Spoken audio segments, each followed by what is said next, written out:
Brought to you by TechnoSpark 20 series smartphones.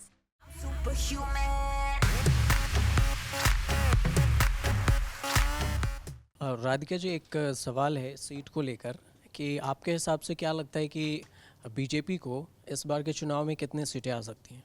देखिए north के पहले बात कर लेते हैं और साउथ के फिर अलग से बताइए। देखिए मैं ओवरऑल आपको बताती हूँ। अब मैं सर्वे तो करती नहीं ना, मैं इतनी बड़ी जोशी हूँ कि जो मैं समझती हूँ कि इस बार पिछली बार से ज्यादा सीटें भारतीय जनता पार्टी को आएंगी। अराउंड कितना दे रहे हैं आप?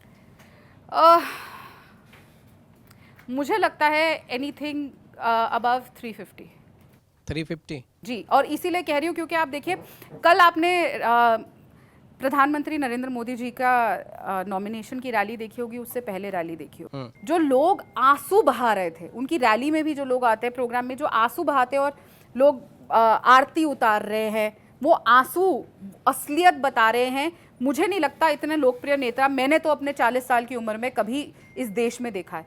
लोग कहते हैं शायद इंदिरा जी या नेहरू जी ऐसे होंगे, पर मैंने कभी लोगों को ऐसे, मतलब लोग जब मोदी जी से मिलते हैं, वो कहीं पे भी रैली के लिए जा रहे हैं प्रोग्राम के, तो जो आंसू लोगों के बह रहे हैं उनको मिलके, वो बता रहे हैं और वो प्रमाण है कि इस बार पिछली बार से भी ज्यादा सीटें आएंगी। अच्छा, ये आंसू और थाली ताली से तो सीट मिलने वाली है नहीं, लेकिन अभी ये बताइए नॉर्थ, ये ओवरऑल बीजेपी की 350 सीटें बता रही हैं जी, या एनडीए गठबंधन?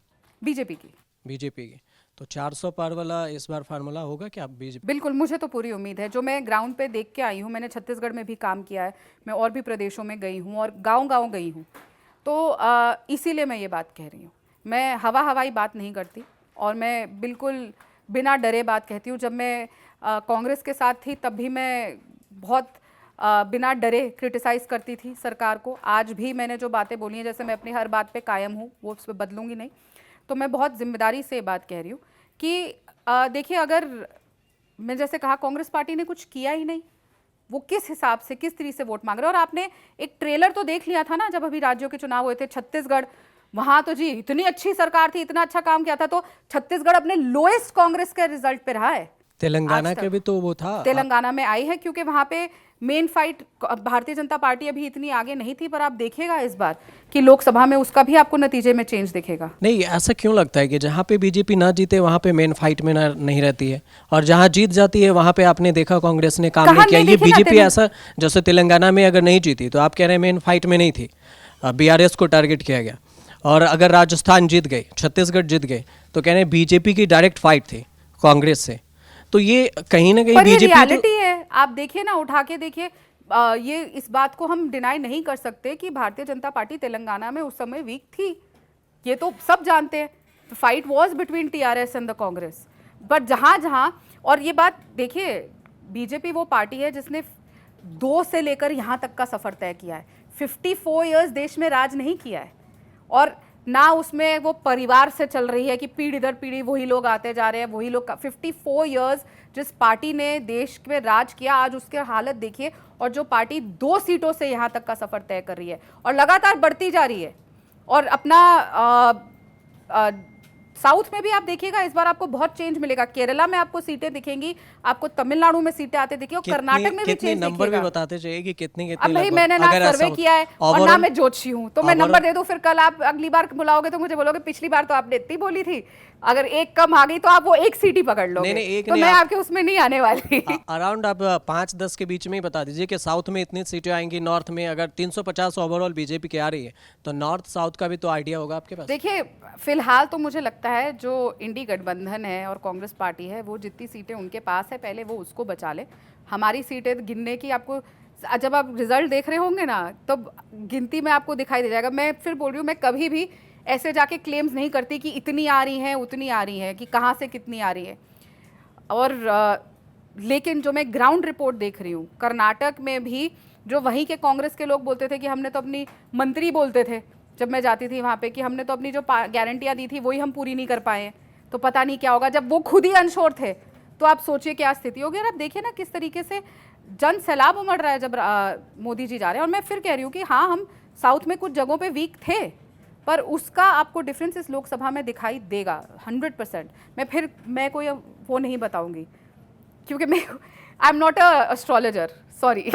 लेकिन बीजेपी के तमाम आपके बड़े दिग्गज नेता हैं, वो तो कह रहे हैं हम 400 पार ही जाएंगे, मैं तो कह ही रही हूँ कि 400 पार होना चाहिए। और आप नंबर भी बताने से कह रहे हैं मैं नंबर मैं नहीं तो कह रही हूँ कि 350 से ऊपर होगा और पिछली बार से भी ज्यादा सीटें आएंगी। मैं तो इस बात पे कायम हूँ। उस आप बुलाइएगा जरूर मुझे चुनाव के नतीजों के बाद। अच्छा, जब दो 350 सीट से दो ज्यादा सीट की होंगे। काफी चर्चा हो रही है, उसके बारे में आप बता दीजिए। उत्तर कौन प्रदेश की अमेठी और रायबरेली, क्या बोलूँ उनके बारे में? आप ये बताएं वहाँ पे क्या टक्कर लग रहा है आप वैसे? देखिए, अमेठी की जनता ने देखा है कि देखिए, एक बार अगर अमेठी की जनता ने राहुल जी को वोट नहीं दी तो वो सीट छोड़ के भाग गए, सीधा केरल गए। अब मैं राहुल जी से पूछना चाहती हूँ आपके माध्यम से कि अगर वो गलती से, वैसे तो वो जीत नहीं रहे रायबरेली, लेकिन अगर गलती से 1% हम कहते हैं कि वो लेट सपोज वो जीत गए, तो क्या वो केरल की जनता को छोड़ देंगे जिन्होंने उनका हाथ थामा था जब अमेठी ने उनका साथ नहीं दिया था और जब वो वापस अमेठी नहीं गए? या फिर वो रायबरेली छोड़ देंगे? तो रायबरेली की जनता भाई क्यों वोट दे कि वहां पे चुनाव ही होते रहे, चुनाव दोबारा, और ये दोबारा चुनाव चाहते हैं वो हो। मतलब राहुल जी देश का पैसा, देश की हम टैक्स पेयर्स का पैसा बार बार इसी खेल में लगाना चाहते हैं कि अगर गलती से वो जीत गए तो एक सीट पे तो देखो बाई इलेक्शन होगा, चाहे वो केरल का होगा या यहाँ होगा। तो वैसे तो क्लियर है कि उन लोगों को रायबरेली ही छोड़नी है, केरल को कैसे छोड़ देंगे? और लेकिन अब वो अलग बात है कि केरल, तो ये जो चीज़ है, अमेठी की जनता ने देखा कि 5 साल वो आदमी वापस नहीं आए। ये लगातार, मैं पार्टी फोरम पे भी बोलती थी कि राहुल गांधी जी को वापस जाना चाहिए। ठीक है, हार गए, हार और जीत होती है चुनाव में, इंदिरा जी भी चुनाव हारी थी, तो आप साथ छोड़ दोगे? जिन्होंने पीढ़ी दर पीढ़ी आपका साथ दिया, अमेठी ने राहुल गांधी जी को राहुल गांधी बनाने का काम किया कि वो प्रधानमंत्री बन सकते हैं, लगातार उन पर विश्वास जताया, और एक बार अगर उन्होंने वोट नहीं दी तो उन्होंने हाथ छोड़ दिया। मुझ पे तो अब इतने सवाल उठा दिए कि 22 साल बाद आपने छोड़ दिया। जो परिवार अपना मानते थे राहुल जी को, एक बार अगर उन्होंने वोट नहीं दी तो राहुल जी ने उनको छोड़ दिया, तो रायबरेली कैसे उन पे विश्वास करेगा? बगल की सीट है, कुछ लोग इधर उधर बात भी करते होंगे, परिवार भी रहते होंगे, तो कौन विश्वास करेगा? अच्छा, एक चीज़ बताइए राधिका जी, जैसे कोई भी नेता है, ये राजनीति के आप पर्सनली भी आप बता सकते हैं, उनको एक पार्टी छोड़ के दूसरी पार्टी में जाना कितना आसान होता है? आप कभी बोलते हैं, जैसे मान के चलिए मैं आज आपकी तारीफ़ कर रहा हूँ और कल मैं आपकी डायरेक्ट बुराई करने लगूँ, और यही जब आप मेन फेस थे, प्रवक्ता थी टीवी पे, और तब आप ये कह रही थी, आप ही कह रही थी कि राहुल जी वेस्ट हैं, राहुल जी अच्छे हैं कांग्रेस के लिए, Congress party is waste, and आज कह रही हैं कि कांग्रेस पार्टी इज़ वर्स्ट। देखिए, मैं वर्स्ट तो नहीं कह रही, आप ऐसा ही है ना, मतलब मैं वर्स तो नहीं कह रही, मैं किसी को भी वर्स नहीं कहती, पर हाँ मैं कह रही हूँ कि वो अपनी आइडियोलॉजी पे, ये वो सेम कांग्रेस पार्टी नहीं है जिसको मैंने ज्वाइन किया था। मैं सोचती थी ये महात्मा गांधी जी की कांग्रेस पार्टी है, जिस पार्टी के हर प्रोग्राम की शुरुआत, और सबसे बड़े नेता जो महात्मा गांधी जी थे उनके दिन की शुरुआत रघुपति राघव राजाराम से होती थी। आज की कांग्रेस पार्टी को राम जी से नफरत है, तो ये अंतर है। मैंने तब शुरू करी थी, और ये वैसे भी सब जानते हैं कि वो वो कांग्रेस तो टूट जी गई थी, ये तो इंदिरा जी ने नई कांग्रेस बनाई थी, कांग्रेस आई अलग होके। पर लेकिन जो आप बात कर रहे हैं, शिफ्ट आसान नहीं होता। मैं अपनी बात बता रही हूँ, 22 साल मैंने इस पार्टी को दिए, मेरे लिए आसान नहीं था, इसलिए मैं लगातार गुहार करती रही पार्टी से। इसीलिए मैं पुलिस पे नहीं गई। जो मुझ पे सवाल उठता है कि आप पुलिस में नहीं गई, क्योंकि मैं अपने घर की बात घर में सुलझाना चाह रही थी। 5 दिन मैं शांत रही, और मैंने मीडिया से आके कोई बातें नहीं कही, वो सामने वाले ने कही, फिर मुझे जवाब देना पड़ा, और बहुत आसान नहीं था। मैंने फिर इस्तीफा दिया, इंतज़ार किया शायद पार्टी अब कुछ कर दे, उसके बाद प्रेस कॉन्फ्रेंस करी शायद अब कुछ कर दें, लेकिन वो पार्टी चाह ही नहीं रही थी। अगर आपकी चैनल आपको चाहेगा ही नहीं कि आप यहाँ रहो, अब आज तक पे हो या न्यूज़ तक पे हो, तो आपकी अलग लाइन है। आप यही दूसरे चैनल पे चले जाओगे तो वो दूसरी लाइन हो जाएगी, तो आपको भी करना पड़ेगा। लेकिन हम वो लाइन, पत्रकारिता का धर्म तो नहीं छोड़ेंगे ना। तो मैं कौन सा, मैं तभी तो राजनेता का धर्म नहीं छोड़ रही, देश की सेवा करने के लिए दूसरी पार्टी में हूँ। मैंने अपना धर्म नहीं छोड़ा, मैं अपना धर्म तब छोड़ती अगर मैं राजनीति छोड़ देती, और कांग्रेस पार्टी ने मेरे साथ न्याय नहीं किया, उस वजह से मैं राजनीति नहीं छोड़ूंगी, उस वजह से मैं देश की सेवा करना नहीं छोड़ूंगी। थोड़ा ब्रेक भी ले सकते थे, लोकसभा चुनाव से पहले ही क्यों अचानक से? एक बात बताइए, देश के प्रधानमंत्री जी इस उम्र में ब्रेक नहीं लेते। एक चुनाव खत्म होता है, दूसरे चुनाव में लग जाते हैं। छोटा सा चुनाव होगा निगम का और लोकसभा का, सब बराबर लड़ते हैं, सोते कम है। जब देश का प्रधानमंत्री ब्रेक नहीं लेते, तो मैं 40 साल की उम्र में किस चीज के लिए ब्रेक लूं? अभी तो मेरा पीक टाइम है जब मैं काम कर सकती हूँ। ब्रेक लेके क्या करना है, घर पे बैठूं? भगवान ने मुझे ये जीवन दिया है, मुझे इतनी चीज़ें दी हैं कि मैं जनता की सेवा कर सकती हूँ, मुझे इस केपेबल बनाया है कि मैं काम कर सकूँ। तो मैं ये कैसा न्याय कर रही हूँ? कल को जब मेरा आखिरी दिन होगा, मतलब इस दुनिया से जब मैं मर रही होंगी, तो जो कहते हैं ना कि जब लास्ट में आप मरते हो तो आपको पूरा अपना लाइफ फ्लैश करती है। अब मुझे पता नहीं, ऐसा सुनते हैं जो हम पढ़ते हैं कि पूरी फ्लैश करती है। तो क्या जब मैं ऊपर भी जाऊंगी तो मैं क्या जवाब दूंगी कि मैंने देश के लिए क्या किया, मैंने वापस सोसाइटी को क्या दिया। बस क्योंकि कांग्रेस पार्टी ने मेरे साथ न्याय नहीं किया तो मैं घर बैठ जाऊं। कांग्रेस पार्टी चाहती तो यही है कि जो देश की सेवा कर रहे हैं, जो न्याय की बात कर रहे हैं, जो एक्चुअल में काम कर रहे हैं, वो घर बैठे, क्योंकि वो खुद भी तो 10 साल से घर बैठे हैं। अच्छा, एक सवाल जब आप जवाब देनी थी तो मैंने सुना था कि कांग्रेस को राम से दिक्कत है। तो मुझे ये बताइए, बीजेपी कैसे डिसाइड करती है कि कौन राम भक्त है या किन की भक्ति अच्छी है? राम का जो नाम ले, क्या वही भक्त होगा?